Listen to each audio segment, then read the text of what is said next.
We're going to start out with the abdominal assessment with auscultations.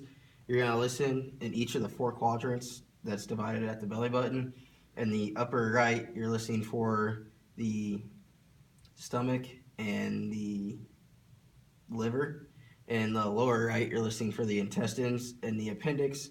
With the lower left, you're listening for the intestines. And then with the upper left, you're listening for the pancreas and the spleen.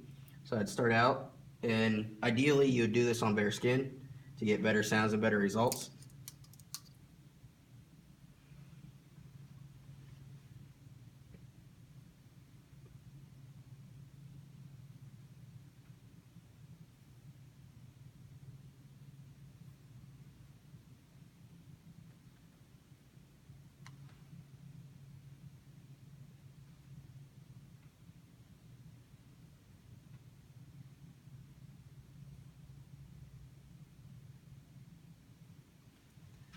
Then once you're done with your auscultations, you would move on to your percussion test, and you want to do the auscultations first so you aren't disrupting any movement that's already in there. And with the auscultations, you're also listening for any abnormal bowel sounds that should not be present.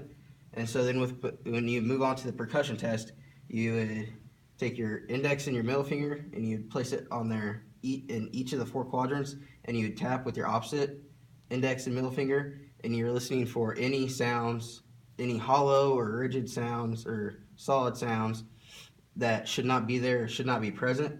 You sit there and percuss each of the 4 quadrants.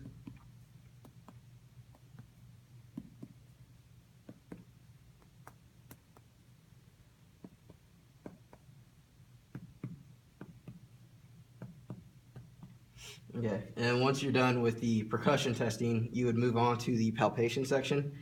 You would palpate the 4 quadrants as before, and you would palpate with one hand to get to the superficial organs, and then you could palpate with 2 hands to get to the deeper organs. So you'd be palpating for any rigidity or any point tenderness or any solidness.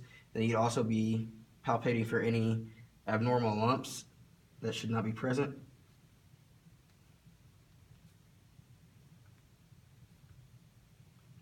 And throughout all 3 steps, you would have them laying in the hook line position, which is knees bent like you're doing a sit-up, and then either hands above their head or down at their sides.